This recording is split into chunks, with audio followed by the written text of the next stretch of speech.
हमारे देश में विविध प्रकार के स्थान हैं। कहीं मरुस्थल है तो कहीं पर्वत, कहीं पे वन है तो कहीं समुद्र। इन सब स्थानों पर कुछ सजीव तथा कुछ निर्जीव वस्तुएं होती हैं।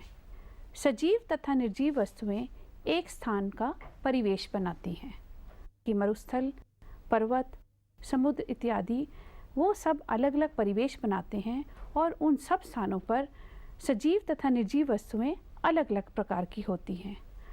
मनाली में बर्फ़ से ढके हुए पहाड़ और अत्यधिक ठंड, वहाँ पर पेड़ भी कुछ अलग तरह के थे। चीड़ व देवदार के वृक्ष बहुत ऊंचे ऊंचे तथा उनकी पत्तियाँ जैसे कि हरे रंग की सुइयाँ, उन पे कोन भी थे। इसके अलावा मैंने वहाँ पे याक, पहाड़ी बकरियाँ और भेड़ें भी देखी। मरुस्थल में चारों तरफ ऊंचे ऊंचे रेत के टीले थे। अत्यधिक गर्मी थी और उस रेत के टीलों पर मैंने कुछ कांटे भरे झाड़ देखे और कैक्टस के पौधे भी देखे। पशु पक्षियों के नाम पर मुझे वहाँ पे ऊंट तथा सांप भी दिखे। इसका अर्थ यह है कि अलग अलग परिवेशों में जीवित व निर्जीव वस्तुएं भी अलग होती हैं। अब हम इस क्रियाकलाप के ज़रिए यह सब देखने जा रहे हैं। तो इसके लिए आप एक तालिका बनाएंगे। उसमें आप कुछ सजीव वस्तुएं तथा कुछ निर्जीव वस्तुओं के नाम लिखेंगे।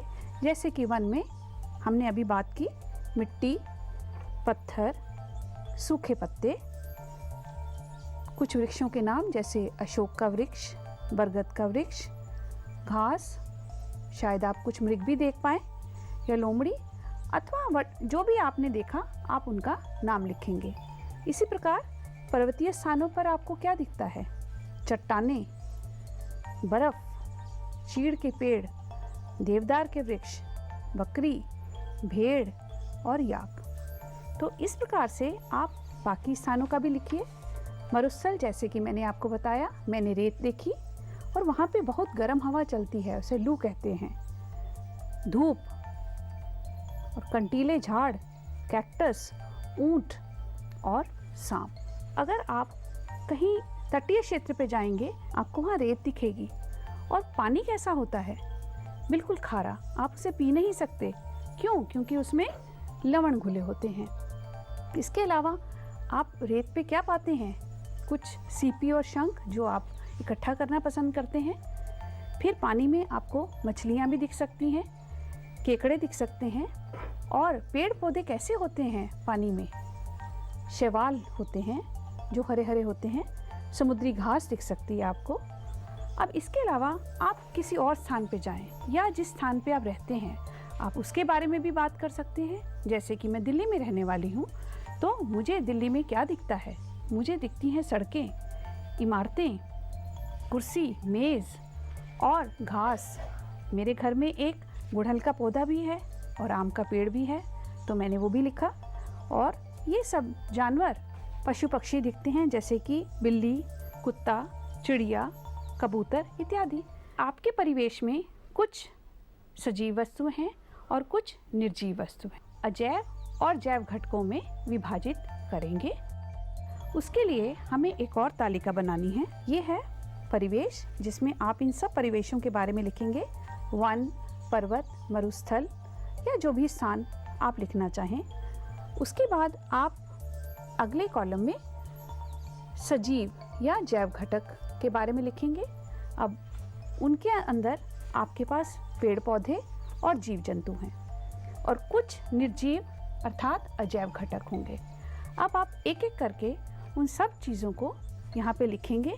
जैसे कि वन में हमने पौधों के नीचे लिखा अशोक का वृक्ष, बरगद का वृक्ष और घास।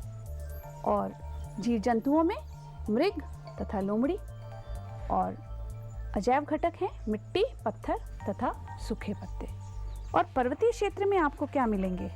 पर्वतीय क्षेत्र में आप देखेंगे हमारे पास है चीड़ का वृक्ष और देवदार का वृक्ष। और जंतुओं में है बकरी, भेड़ और याक।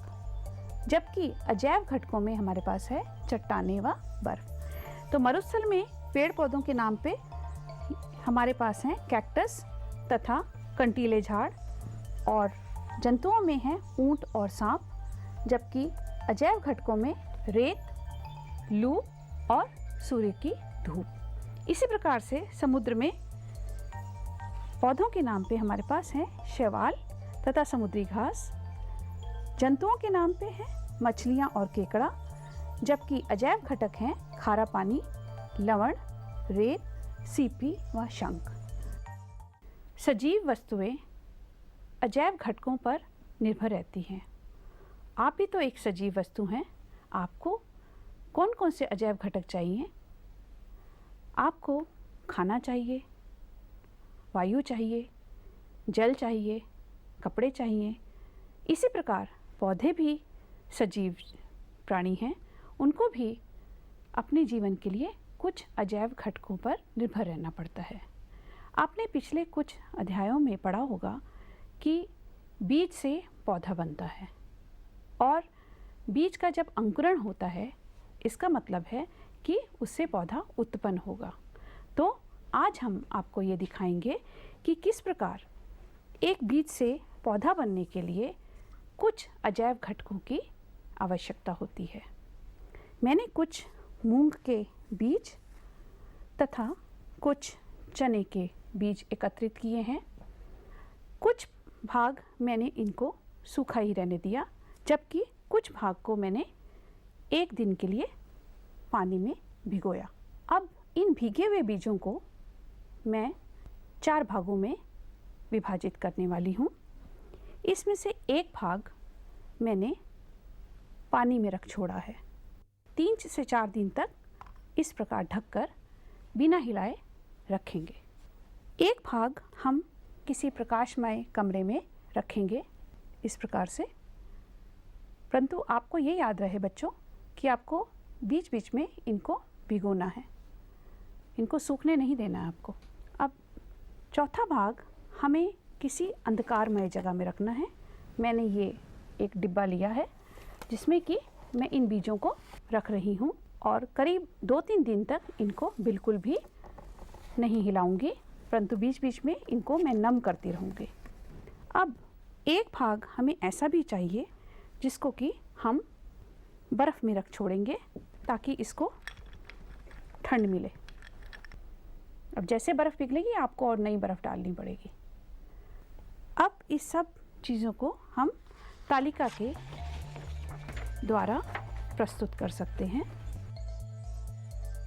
इस तालिका में हमने 5 भागों का विवरण दिया है और उनको मिलने वाले अजैव घटक भी एक सारणी के द्वारा दिखाए जा रहे हैं। जैसे कि भाग 1 सूखे बीज, इनको वायु, प्रकाश व ऊष्मा मिल रही है। दूसरा भाग जो कि पानी में भीगा हुआ है, उसको जल, प्रकाश व ऊष्मा मिल रही है। तीसरा भाग, उसे वायु, जल, प्रकाश तथा ऊष्मा चारों ही मिल रहे हैं, जबकि चौथे भाग को वायु, जल तथा ऊष्मा ही मिल रही है और 5वें भाग को वायु, जल तथा प्रकाश मिल रहा है। तो अब अगर हम इन बीजों को इसी प्रकार 2 दिन के लिए छोड़ दें तो उसका परिणाम क्या होगा, आइए देखें।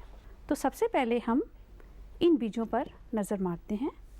ये बीज सूखे हुए थे और अभी भी जैसे थे वैसे ही हैं, उनमें कोई भी परिवर्तन नहीं आया है। और कुछ बीज जो कि हमने पानी में रखे थे, देखें, अरे इसमें से तो बहुत ही बदबू आ रही है, ये सड़ रहे हैं और इनमें कोई भी अंकुरण नहीं दिख रहा है। तीसरे बीज जो कि हमने इस कटोरी में रखे थे, इनमें तो सभी बीज अंकुरित हो रहे हैं। आप देख सकते हैं कि इनमें ये सफ़ेद सफ़ेद जो है ये इसकी जड़ है, छोटी सी जड़ है। इन बीजों को अगर आप मिट्टी में दबा दें तो इनसे पौधा बन जाएगा। और जो बीज हमने अंधेरे में रखे थे, देखें तो वो कैसे लग रहे हैं। अरे वाह, इनमें भी अंकुरण तो हुआ है। परंतु उतना नहीं जितना कि इन बीजों में। आप देख सकते हैं दोनों में काफ़ी अंतर है, परंतु अंकुरण ज़रूर है। तो बच्चों, आप भी एक ऐसी तालिका बनाइए और उसमें आप परिणाम लिखिए। जैसे कि जब आपने बीज सूखे रखे तो आपने उनको वायु तो दी परंतु जल नहीं दिया, उसे प्रकाश दिया, ऊष्मा दिया और परिणाम स्वरूप उनमें कोई भी परिवर्तन नहीं हुआ। दूसरे भाग को, जिसको आपने पानी में भिगो कर रखा, उसको आपने वायु नहीं दी, सिर्फ उसको जल दिया, प्रकाश दिया, ऊष्मा दी और ऐसे बीजों में भी अंकुरण नहीं हो पाया। तीसरे भाग, जिसको आपने प्रकाशमय कमरे में रखा, उसको आपने चारों घटक दिए, वायु, जल, प्रकाश, ऊष्मा, और ऐसे बीज सब के सब अंकुरित हो गए।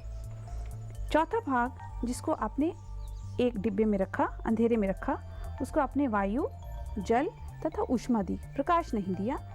इनमें से कुछ बीज तो अंकुरित हुए परंतु उतने नहीं जितने कि प्रकाशमय कमरे में। और पांचवा भाग, जिसको आपने बर्फ़ या ठंडी जगह में रखा, उसको आपने वायु, जल और प्रकाश दिया, ऊष्मा नहीं दी, इसलिए उनमें से भी कोई बीज अंकुरित नहीं हुआ। इससे यही सिद्ध होता है कि पौधे को बढ़ने के लिए और बीज से पौधा बनाने के लिए उसे अजैव घटकों की आवश्यकता होती है, और वह अजैव घटक हैं वायु, जल, प्रकाश तथा ऊष्मा। जीवित वस्तुएं अजैव घटकों पर निर्भर रहती हैं। असल में जीवित वस्तुएं इन अजैव घटकों के अनुसार अपने आप को बदल लेती हैं और इस बदलाव को अनुकूलन कहा जाता है। हर जीवित वस्तु अपने आसपास के परिवेश के अनुसार अपने आप को ढाल लेती हैं। अब इस क्रियाकलाप के द्वारा हम ये प्रदर्शित करेंगे कि किस प्रकार जीवित वस्तुएं अपने आसपास के परिवेश में जो अजैव कारक होते हैं उनके अनुसार अपने आप को अनुकूलित करती हैं। जैसे कि एक मछली का आवास है पानी। उस पानी में वो कैसे रहती है? मछली के पास हैं गिल्स, जिससे कि वो सांस लेती है। मछली की जो शरीर है उसकी संरचना इस प्रकार से होती है जो कि बिल्कुल ही चपटी होती है और वो पानी में इस तरह से पानी को काट कर तैर सकती है। इस प्रकार मछली पानी के आवास के लिए बिल्कुल अनुकूलित होती है। अब आपको मैं पौधों में अनुकूलन प्रदर्शित करूंगी। मेरे पास ये दो पौधे हैं। यह पौधा मैदानी इलाके में उगता है और इस पौधे की पत्तियां आप देख सकते हैं कैसी हैं, और जबकि ये पौधा मरुस्थलीय क्षेत्र का पौधा है। इसकी पत्तियां आप देखिए कैसी मोटी हैं और उन पे कुछ कांटे जैसी चीज़ें भी हैं। अब इन दोनों पौधों को अलग अलग प्रकार के परिवेश में रहना पड़ता है। इस पौधे को भरपूर मात्रा में पानी और नमी मिलती है। इसको ज़्यादा धूप का सामना नहीं करना पड़ता, जबकि इस पौधे को बहुत ज़्यादा धूप, गर्मी और पानी की कमी का सामना करना पड़ता है। अब हम इन दोनों के अनुकूलन का परीक्षण करेंगे।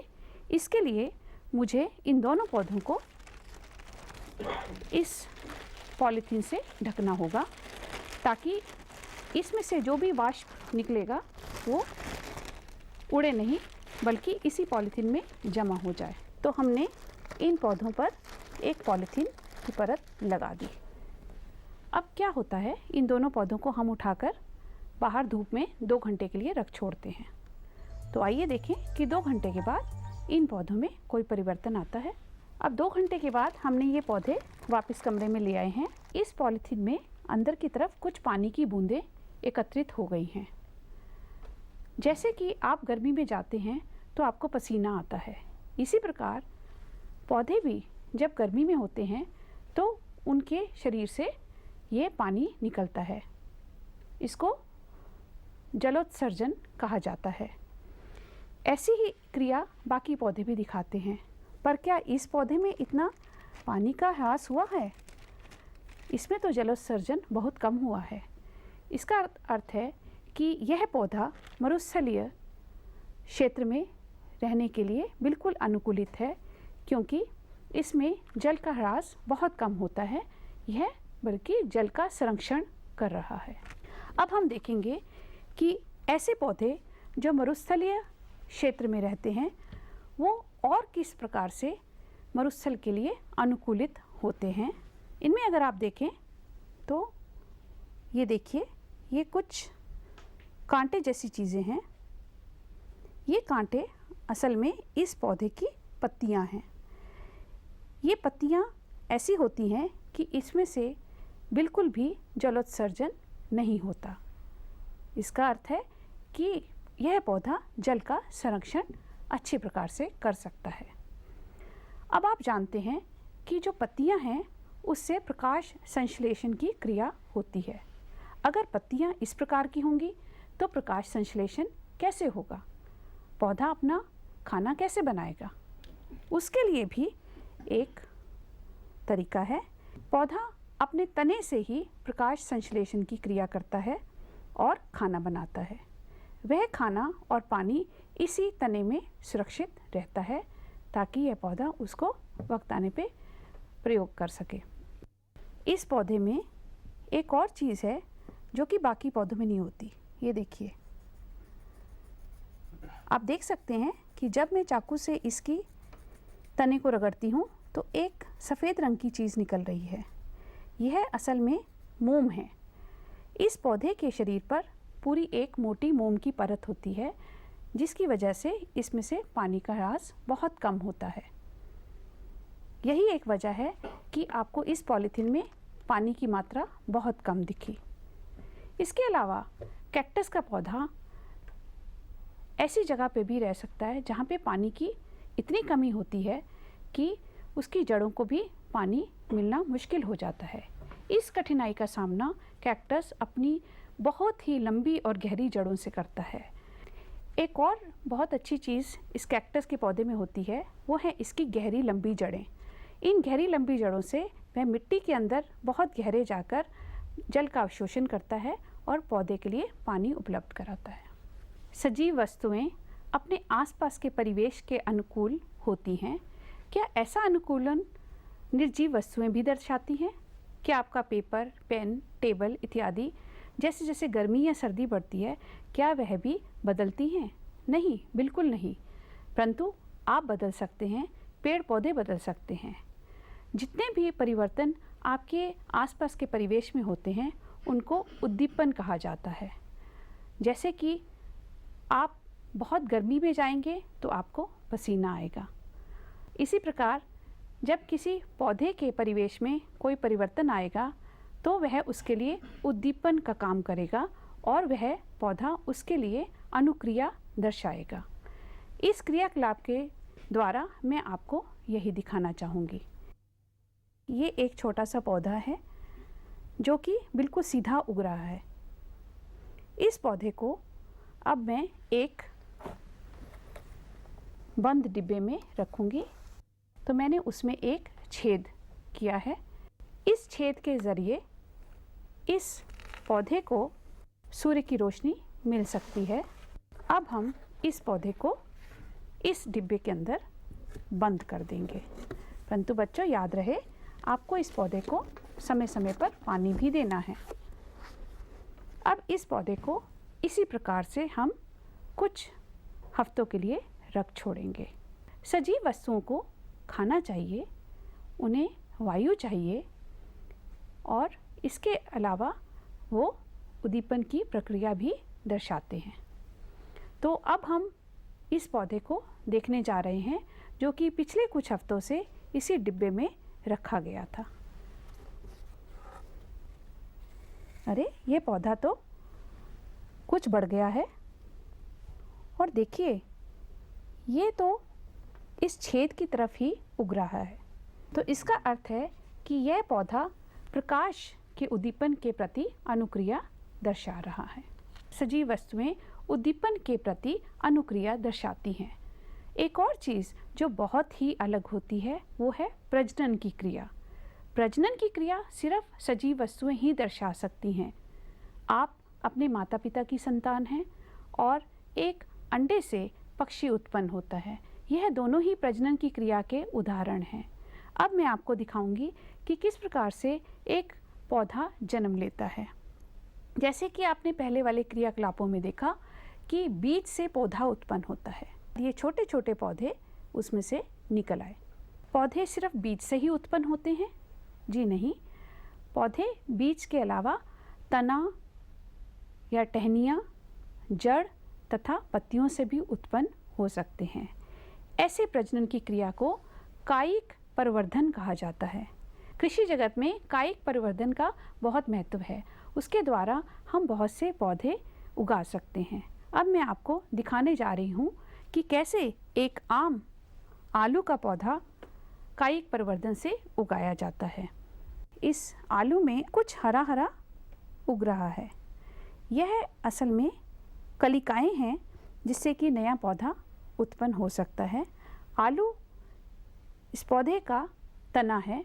अब मैं इसको काट रही हूँ और इसको अब हम मिट्टी में दबा देंगे। इसके ऊपर आप हल्के से मिट्टी डाल दीजिए और मिट्टी में नमी होनी चाहिए। तो अब इस पौधे को उगाने के लिए हमें कुछ हफ्ते इंतज़ार करना पड़ेगा। इसके अलावा आपने गुलाब के पौधे तो देखे ही होंगे बच्चों। ये गुलाब के पौधे की एक कलम है। माली ने जब इसको डाला था मिट्टी में तो सिर्फ इतना ही था, लेकिन कुछ दिनों के बाद ये देखिए अब ये बड़ा भी हो रहा है और कुछ दिनों में इसमें पत्तियां भी आ जाएंगी। तो अगर हम चाहें तो इस कलम से, जो कि सिर्फ एक टहनी का भाग है, इसको अगर हम मिट्टी में दबा दें तो इसमें से भी एक नया गुलाब का पौधा बन जाएगा। इसी प्रकार से एक और पौधा है, ये है ब्रायोफिल्म की पत्ती। इन कोनों में भी कलिकाएं उत्पन्न होती हैं और अगर ये पत्ती मिट्टी में डाल दी जाए तो इससे ब्रायोफिल्म का एक नया पौधा तैयार हो सकता है। कायिक परिवर्धन भी एक प्रकार की प्रजनन की क्रिया है जो केवल पौधों में ही देखी जा सकती है, जबकि पशु पक्षियों में यह प्रक्रिया नहीं होती है। विभिन्न परिवेशों में सजीव तथा निर्जीव प्राणी अलग अलग होते हैं और इसी वजह से अलग अलग स्थानों पर अलग अलग परिवेश होते हैं। जो जीवित वस्तुएं हैं या सजीव प्राणी हैं वह अजैव कारकों के ऊपर निर्भर होते हैं और उनकी निर्भरता के दौरान वह उसी प्रकार से अनुकूलित भी हो जाते हैं। सजीव व निर्जीव वस्तुओं में कुछ अंतर होते हैं। उनमें से कुछ महत्वपूर्ण अंतर हैं उद्दीपन के प्रति अनुक्रिया दर्शाना तथा प्रजनन की शक्ति। तो इस प्रकार बच्चों विभिन्न क्रियाकलापों से हम यह सब चीज़ें सीख पाते हैं।